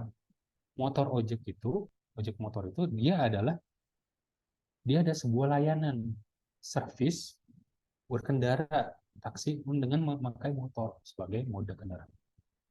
Tuh, kita harus paham gitu. Ini ada di analisa. Itu pertama. Yang kedua juga kita harus belajar secara logik gitu. Cara berpikir yang baik. Apa namanya? Berpikir itu tidak masuk dalam kategori logik ya itu. Jadi logik itu ada secara formalnya, formal logik, dan juga ada materi logik. Gitu. Biasanya pembelajaran secara ini ada logika Aristoteles, logika klasik, ada juga logika matematika gitu, inferensi, conversion, itu gimana? Operasional simbol-simbol. Tapi sebenarnya ketika dimasukkan logik pemahaman itu, dia lebih kepada cara how to think gitu, cara berpikir. Ada buku juga namanya Islam in Higher Order Thinking karya Dr. Zaidi Ismail itu, saya dia juga karya Prof dia murid Prof Atas, jadi sebenarnya dia memberitahukan prinsip-prinsipnya cara berpikir itu seperti apa dalam Islam bahwa kita selalu bergerak dari yang yakin menuju yang kita tidak tahu. Itu prinsip pertama. Jadi teman-teman itu sebelum mencari yang jawaban tuh harus tahu yang yakin tuh yang, dan teman-teman harus tahu yang ketika makanya saya udah punya ilmu A terus kemudian saya ingin ilmu B, maka itu bisa. Tapi kalau teman-teman nggak punya ilmu A dan ilmu A itu ada sebagai prasyarat sampai pada ilmu B, maka teman-teman harus A dulu. Jadi maksudnya mati bahwa kita tidak bisa berangkat dari asumsi, kita harus berangkat dari yang yakin. Ini bedanya antara Barat dan Islam ya, bahwa sebenarnya Barat tuh mereka mencari mereka sebenarnya berasal daripada keraguan itu sendiri gitu. Dan keraguan itu justru jadi pendorong keingintahuan mereka. Kayak misalnya, apakah ada kehidupan di luar sana? Di luar sana berarti menuju pada antariksa ya. Mereka yakin nggak gitu? Mereka sebenarnya ada nggak makhluk di sana? Nggak yakin. Nggak yakin juga. Ada nggak extraterrestrial itu? Ada. Mereka postulate question lah, tapi maksudnya apa basis utama dari pertanyaan itu? Ekstra itu apa? Terrestrial itu apa? Yang ekstra di luar daripada kehidupan daripada bumi. Maka ekstraterestrial kan, kehidupan di bumi yang ekstra di luar. Kalau makhluk bintang sebenarnya disebutnya celestial. Apa yang jadi maksudnya kita harus banget dari yakin dulu gitu. Cara berpikir itu seperti itu. Lalu kemudian ini berapa prinsip aja, saya cuma bagikan 2 saja. Lalu prinsip yang kedua ada yang saya disebutkan bahwa yang menjelaskan itu harus lebih jelas daripada yang dijelaskan. Ketika saya menggunakan kata objek, itu maka sebenarnya saya harus sudah membuat kata yang sangat general dipahami orang. Bahwa objek itu ada sebuah profesi. Dia profesinya menggunakan motor. Motor itu servis untuk membuat kita sampai pada tujuan lain, memakai motor. Nah, jadi objek itu apa? Jangan objek itu dimasukkan di penjelasnya gitu. Objek itu apa? Objek adalah pengendara ojek. Nggak bisa kayak gitu, itu nggak jelas gitu. Jadi maksudnya apa yang menjelaskan itu harus lebih jelas daripada yang dijelaskan. Jadi ini cara proses berpikir yang secara tradisi Islam bagus. Jadi kurang begitu ya. Jadi kita harus tahu diskursusnya ilmuwan itu apa, harus tahu siapa yang ahli di situ, lalu kita harus baca secara analitik. Jadi harus tahu bedanya termas, kalau ada secara proses berpikirnya. Itu dua prinsip yang saya bagikan tadi itu bisa dipakai. Gitu. Itu aja, semoga menjawab ya Rizky Utami ya. Oke, ada pertanyaan dari Mas Robi Sinato ya, boleh? Baik, Assalamualaikum warahmatullahi wabarakatuh. Salam berkah. Terima kasih atas kesempatannya Mas Kun. Belajar membaca ini adalah suatu tema yang menarik bagi saya. Karena sebelumnya memang saya membaca aja gitu, Mas. Belum mengetahui bagaimana tekniknya. Jadi dulu saya teringat, saya pernah mengalami masa-masa di mana saya itu gila membaca, Mas. Rasa-rasanya mungkin udah ratusan bahkan di angka 1000-an lah gitu kan. Tapi makin ke sini saya seperti muak membaca gitu, Mas. seperti mau membaca kehilangan rasa ingin tahu tadi, Mas. Kehilangan rasa ingin tahu. Kadang-kadang kita merasa sudah memprediksi apa yang ada di dalam buku itu, gitu kan. Tapi itu pun sepotong-sepotong, Mas. Gitu. Yang menjadi pertanyaan saya, Mas, apa yang membuat kita merasa seperti muak membaca gitu, Mas? Dan bagaimana cara kita untuk mengembalikan lagi rasa ingin tahu kita terhadap apa yang ada di dalam buku tersebut, Mas? Mungkin itu saja. Terima kasih. Assalamualaikum warahmatullahi wabarakatuh. Waalaikumsalam warahmatullahi wabarakatuh. Ya, terima kasih Mas. Ya, hanya menarik ya. Sebenarnya itu pengalaman yang biasa sangat relate ya. Karena sebenarnya apa? Saya juga dalam posisi di mana saya capek membaca juga, capek membaca dan saya mau berhenti membaca. Karena sebenarnya ketika membaca saya jadi mikir gitu. Tapi pemikiran begitu banyak tuh akhirnya tidak menghasilkan sebuah konklusi, gitu, tidak memberikan sebuah kesimpulan. Kan kawan saya yang lama tuh juga udah tahu saya tuh apa senang baca juga ya, mungkin kayak Mas Robi juga. Ya mungkin saya nggak sampai ribuan sih. Tapi apa? Tapi kurang lebihnya bahwa kita sama pada satu titik dimana kita akan merasa lelah membaca karena sebenarnya kita bukan lelah membaca, tapi sebenarnya kita lelah dengan jawaban, dengan pemahaman yang kita dapatkan dari membaca kita. Itu apa? Menurut saya itu lebih tepat untuk menyebut apa yang sebenarnya sedang kita rasakan. Dan Mas Robi sampaikan juga bahwa membaca itu akhirnya jadi membuat titik kelelahan karena kita sebenarnya lelah dengan apa namanya kata-katanya redundan, maknanya redundan, maknanya terus diulang. Gitu. Itu yang sebenarnya juga membuat saya juga lelah juga membaca buku self development gitu, terkait apa namanya buku keuangan gitu, buku meraih mimpi gitu, meraih kesuksesan itu jujur itu melelahkan karena formatnya hampir sama. Lalu kemudian mereka interview orang, mereka mencoba mencari kisah sukses orang. Gitu. Terus mereka tambahkan pemahaman mereka soal itu. Bagaimana kisah bahagia? Ini bahagia menurut saya. Ini cara saya mendapatkan bahagia. Ya, itu semua terlalu sifatnya sangat personal dan itu akhirnya tidak kita semua nggak relate dengan penulis itu gitu. Dan itu sebenarnya itu juga bahkan saya kategorikan buku yang seperti itu jadi bukan buku of the time gitu. Itu dia bukan buku yang buat relevan kita dengan saat ini itu satu-satunya yang kita relevan dengan keadaan si penulis itu cuma itu bahasa yang dipakai sekarang kayak misalnya apa bukunya Mark Manson ya The Art of Not Giving a Fuck gitu sekarang kan dia ditranslatekan ke Indonesia apa cara bersikap bodoh amat gitu. Terus kemudian ada apa semuanya ambiar gitu. Kan itu karena lebih kepada fokus pada kata itu dipilih oleh editor karena memang itu kata yang lagi ramai dipakai sekarang. Kata teman saya sekarang kalau buku itu terbitkan sekarang namanya rungkat katanya. Jadi rungkat itu sebenarnya lebih kepada hancur. Jadi apa kita memang capek karena memang jiwa kita tuh lelah untuk mendapatkan hal yang sifatnya berbeda terus diulang. Terus juga kalau memang misalnya Mas memang sudah dalam tahap di mana membaca sudah begitu banyak dan akhirnya bisa menebak banyak hal, maka sebenarnya lebih yang perlu di-upgrade adalah dua hal ya. Yang pertama secara jiwanya itu perlu dibersihkan kembali. Karena memang yang menerima ilmu itu jiwa kita. Seperti saya bilang bahwa sebenarnya ilmu itu ada di dalam kolom, bukan di catatan, bukan di omongan. Gitu.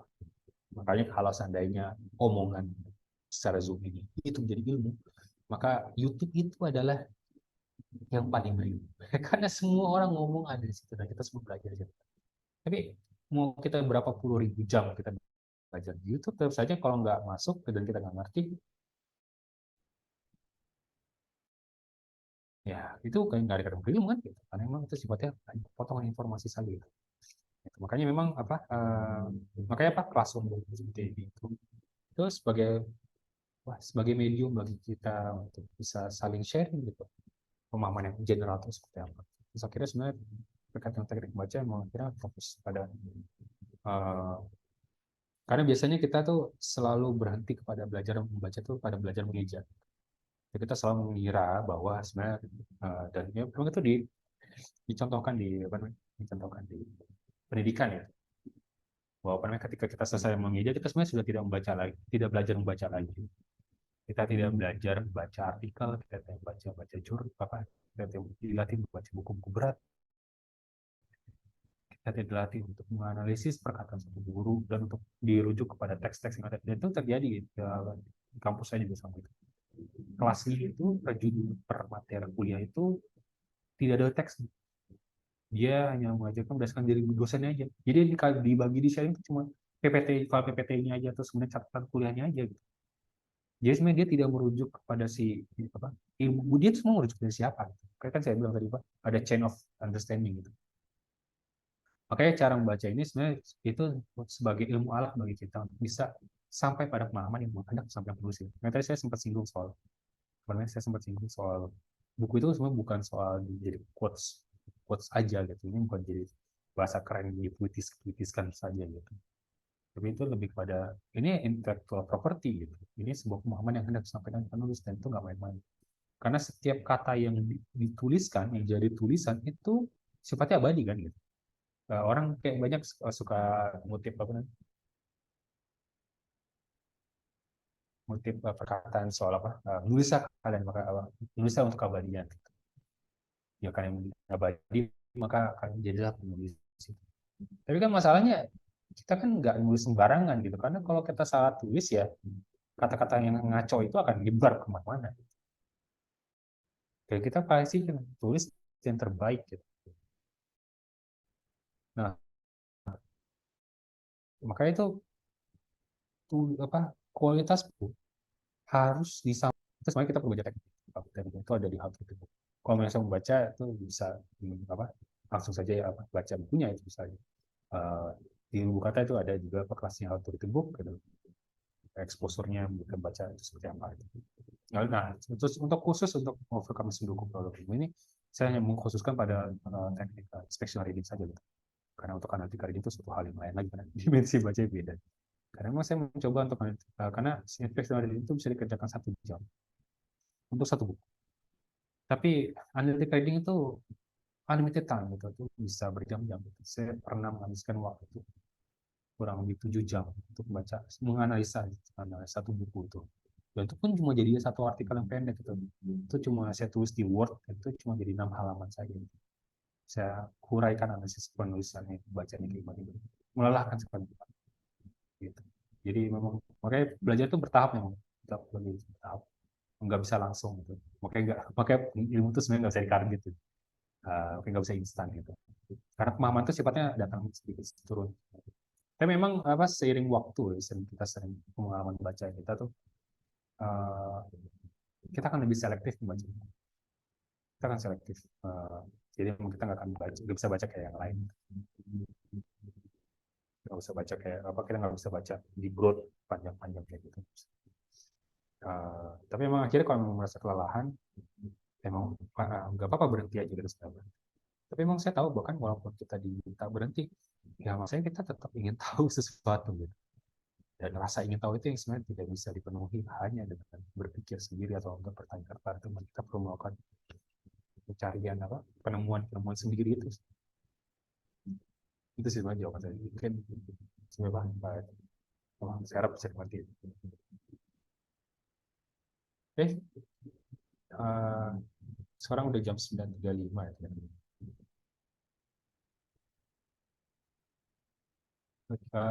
Saya harap teman-teman sudah bisa melakukan manfaatnya. Jika teman-teman tertarik, silakan ikut programnya. Jika masih menimbang-nimbang, insya Allah bulan depan ada lagi program. Jadi saya kurang lebih mohon maaf apabila ada kendala teknis, ada kekurangan suara, kurang dalam penyampaian saya, dan mungkin ada beberapa keliruan saya yang mungkin bisa diperbaiki. Mohon maaf. Terakhir saya ingin cuma bilang bahwa sebenarnya ketika kita membeli buku itu tidak sama dengan membaca.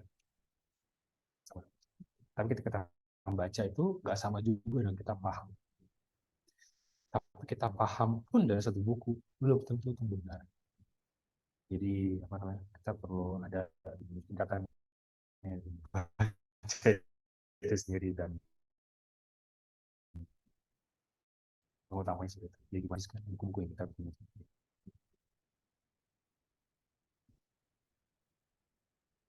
Oke, itu saja saya. Kurang lebih mohon maaf. Wassalamualaikum warahmatullahi wabarakatuh.